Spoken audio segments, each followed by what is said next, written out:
Hello again.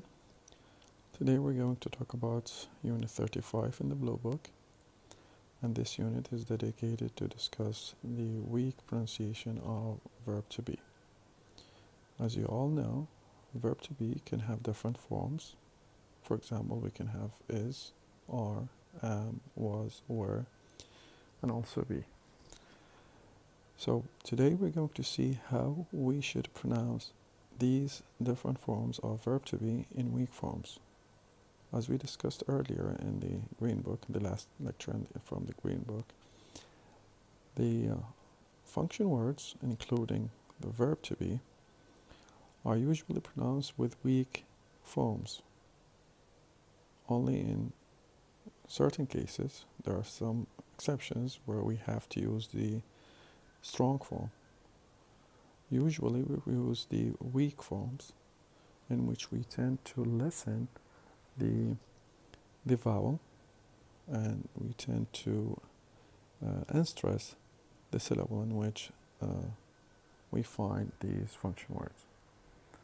So today we're going to focus on the different forms of verb to be only.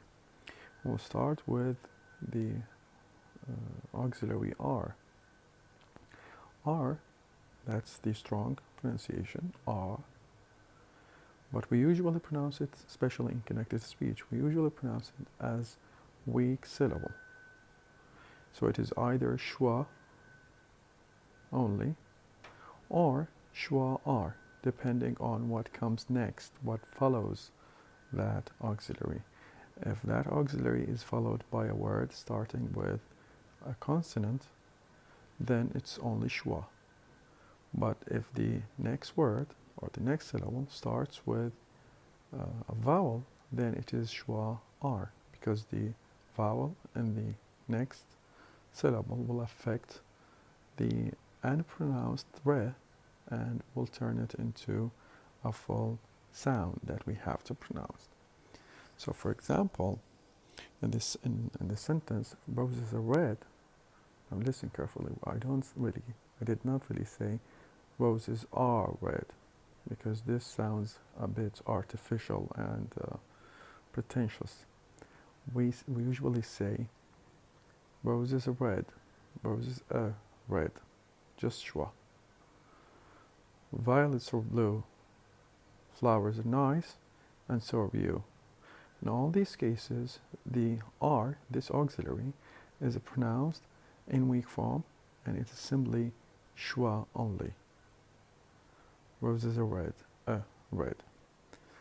So usually we pronounce the re sound as schwa only. Only if it is followed by a word or a syllable that starts with a vowel, then we pronounce it as schwa re. So for example, when we say something like they are eager to meet you, in connected speech, in fast speech, we say they're eager to meet you. They're schwa re, because the word eager starts with a vowel, and that vowel will affect the re sound and turn it into a fully pronounced sound. So the R would be pronounced as schwa re. And next, we're going to talk about the auxiliary is. Usually, the auxiliary is pronounced in weak form, and the auxiliary is has two different weak forms. Sometimes it is simply attached, it's only a single sound, either se or ze, and attached to the previous syllable, as if it were a single word. So for example, we say snow's white. Instead of saying snow is white, we drop the vowel e and we attach the se to the subject, the word snow. So we say snow's white, snow's white. So we use it just as the plural s. We attach it to the previous syllable, snow's white. Another example is the roads close. The roads close.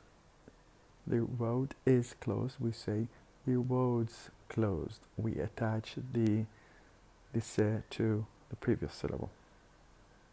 But sometimes we have to pronounce it as a separate syllable. So when do we pronounce it as a separate syllable?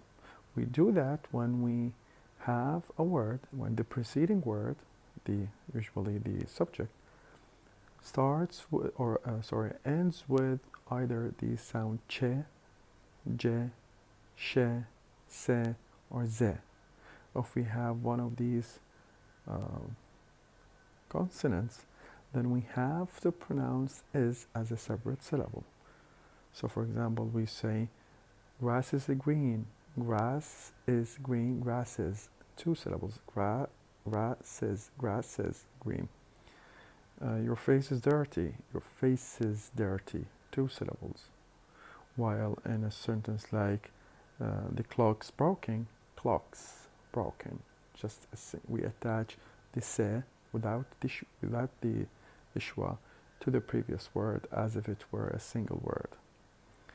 So is has 2 weak forms, either just as a single sound attached to the previous word, or as a separate syllable, schwa plus se or ze, depending on what comes next. As for the other auxiliaries, of course, we English native speakers tend to use contracted forms of the auxiliary, contracted النماذج المختصرة. So instead of saying I am, they say am, and then apostrophe above. And instead of saying he is, they say he's. And instead of saying you are, they say you're. So we tend to use the contracted form, الاختصارات.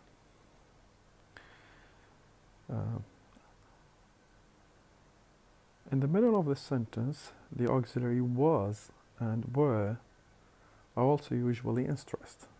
So now we're talking about the past forms of the verb to be, was and were. They are usually unstressed, just like are and is.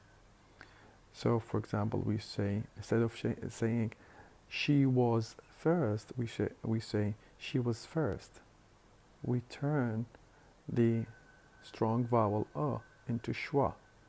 She was, instead of saying she was first. You were last. Instead of saying you were last, we say you were last. We pronounce it as were plus schwa only. So these are the weak forms of the past form of the verb to be. The verb be, which is the base form of the verb to be, is normally unstressed at the start of the sentence. So listen at the chant. Am I right? Am I wrong? Is it short? Is it long? So it's not only in the middle, but also at the beginning. At the beginning, we also use the weak form of the verb to be, the auxiliary.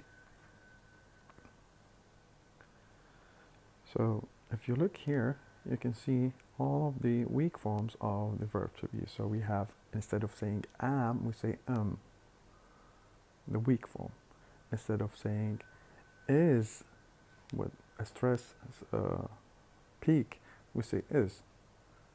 Instead of saying ah, long ah, we say schwa, just schwa. Instead of saying were, we say were plus schwa. Instead of saying was, we say was, schwa, were, schwa, ze. So these are the weak forms of these auxiliaries or verb to be's, the different forms of verb to be. The verb be is stressed in negative contractions. This is one of the exceptions. If we use the verb to be in a negative contraction, it has to be stressed. It has to be pronounced in its strong form. Whenever there is a negation marker, the negation marker in English is not, the word not. So, for example, when when we want to say are not, and then we can use the contracted form, يعني النموذج المختصر, it has to be strong. We don't say ant, we say aunt. We don't say we say ament. So it has to be the strong form. The verb be is also stressed or emphasized in when we want to emphasize or to highlight a contrast between two different words. So, for example, they can't be John. Wait a minute, it is John. Now here, because we are trying to emphasize that it was John, not somebody else. So for the purpose of emphasis, we have to pronounce it in the strong form. Is, there should be a stress here because we are using this auxiliary for the purpose of emphasis. Other than these two cases, the use with negation and the emphasis and contrast, all forms of verb to be has to be unstressed. We use the weak forms. We use schwa instead of the strong vowels. So we don't say am, we say m. We don't say ah, we say We don't say is, we say is. We tend to de-emphasize. We use the unstressed vowel to show that we are using these auxiliaries in connected speech. So let's move to the exercises. 35.1. Circle the word ah if you think the w is pronounced. Then listen, check, and repeat. We have a small passage. We have to decide whether the w sound will be pronounced or not in this passage. So let's check. Now the rule is, if the following word starts with a vowel, then we pronounce the w sound in the auxiliary r. If the following word starts with a consonant, then we drop the w sound. We don't really pronounce this sound. So here, there are a lot of books. Here, the auxiliary r, we say the w sound because the following word, the indefinite article e, is a vowel, and that vowel will affect the w sound, and we then have to pronounce it in full. We say with re. A lot of books in the picture. Some of them are on the desk. Here also we pronounce the re sound because we have a vowel in the next word. The word on starts with a vowel, and that vowel will affect the re sound, and then we have to say it, we have to pronounce it. On the desk, and some are on. We here also pronounce the re sound because we have on, which starts with a vowel, and that would affect the re sound. On the shelves, there are some without re sound. Why? Because we have the word some, and the word some starts with a consonant. Since we have a consonant here, so we have to drop the re sound. We don't really say it. We simply say it as schwa. There are some. There are some. Trees outside the windows.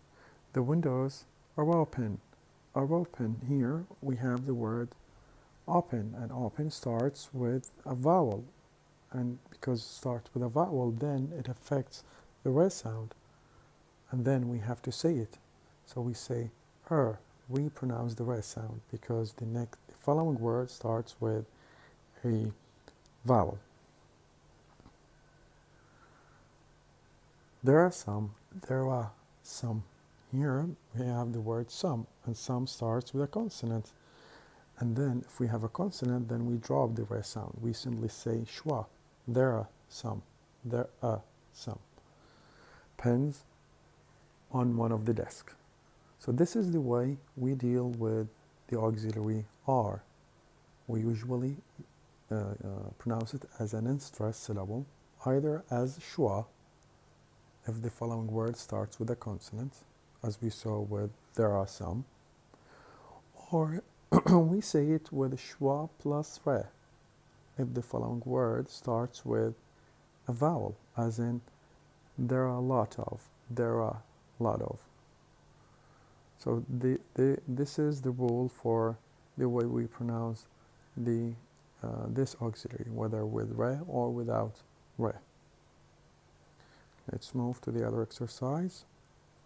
Exercise 35.2. Tick, use this symbol, tick, the sentences where is always separate syllable. Then listen, check, and repeat.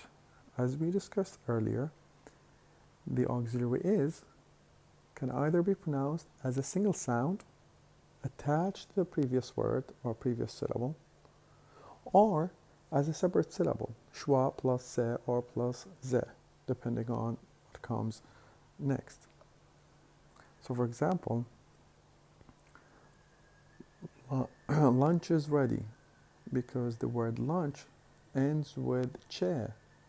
Then we have to pronounce the auxiliary is as a separate syllable. Lunch is ready. Lunch is ready. Now listen, 2 syllables. Lunches, lunches, 2 syllables. So we tick.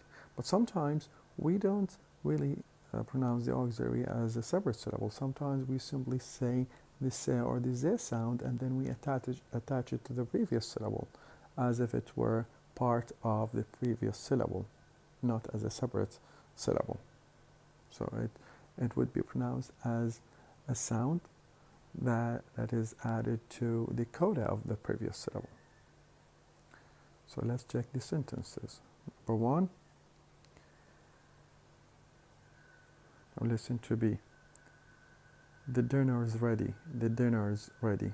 The dinner is ready. The verb to be here, the auxiliary is pronounced as a single syllable, just as ze, and we add it to the previous syllable of the word dinner. The dinner is ready, not as a separate syllable. Number 1. The house is old. The house is called. Now here we have separate syllable. The house is called. While in B, the room's called. Rooms called, just a single syllable. We simply attach it to the coda of the previous syllable. So we tick A. The taxi is here. The taxi is here. Just no, not as a separate syllable, but we attach it to the previous syllable. Taxis here. The bus is here. The bus is 2 syllables. So that's as a separate syllable. So we tick B here. Number 3. The beach is crowded. The beach is crowded. Here, because the word beach ends with che, then we have to say the word is as a separate syllable. While in B, the park's crowded. The park's crowded. We simply attach the se sound to the previous syllable, and we pronounce it as a single syllable, as an additional sound to the coda of the previous syllable. So we tick A, the beaches. Number 4, the steak's good. The steak's good.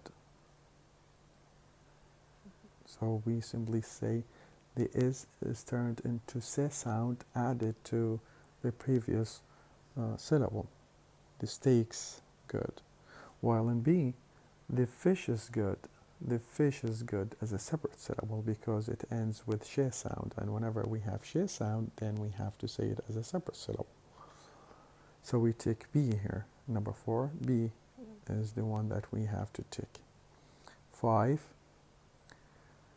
the meaning's clear. The meaning's clear. We pronounce the auxiliary as a sound attached to the previous syllable. The meaning's clear. B, the message is clear. because it ends with J, then we have to pronounce it as a separate syllable. So in number 5, we take B. Number 6, the smell's awful. The smell's awful. Not separate. We simply attach it to the previous syllable. While in B, the noise is awful. The noise is awful because this word, the word noise, ends with the sound Z. Then we have to pronounce the auxiliary as a separate syllable. The noise is awful. So we take B, number 6. Number 7, A. Juice is good for you. Juice is good for you as a separate syllable because the word juice ends with se sound, and whenever we have se, then we have to pronounce the auxiliary is as a separate syllable. While B, fruits is good for you. Fruits, good for you. We simply say it as a single sound attached to the previous syllable. So here, number 7, we take A. So just to make it easy for you, I'm going to explain it just in a brief in Arabic to make sure that you fully understand this. Is, in the weak form, is either pronounced as is. أما نلفظها كمقطع منفصل شوا وأما س أو ز، أو في بعض الأحيان نلفظها كصوت واحد بدون بيك، أما س أو ز، وتدمج مع الكلمة أو المقطع اللي قبلها، كأنما نضيف هذا الصوت إلى الكودة الخاصة بالمقطع السابق، كأنما نتعامل مع الاسم اللي قبلها باعتباره جمع. فنلاحظ fruits good for you كأنما جمعنا كلمة fruit، لأن دمجنا بقى بس صوت الس ودمجنا. عادة احنا نلفظ المقاطع عندما يكون اكو بيك، وبما انه الس ما بي بيك فندمجها مع الكلمة اللي قبلها. So we, as if we pluralize the word، كأنما جمعنا الكلمة، لأن ما نقدر نلفظ الس وحدها فندمجها من اللي قبلها. لكن إذا كانت الكلمة تنتهي بأحد المقاطع التالية ش، ج، ش، س، ز، فهنا نضطر أن نلفظها كمقطع منفصل، مثل ما شفنا ب juices. Juice ends with se, so we have to detach it. We have to pronounce it as a separate syllable. نلفظها كمقطع منفصل. So this is the rule of pronouncing the auxiliary is. Now we'll skip the next two exercises because these two exercises requires that we listen to a soundtrack, and because of the way I'm presenting the lecture here, it is technically impossible to play the soundtrack and then explain it in the same video. So we'll skip these two exercises and we will we'll stop with these two examples or exercises that we dealt with now. And by this, we're going to end this lecture. Hopefully it was clear and easily understood, and we will meet soon, inshallah.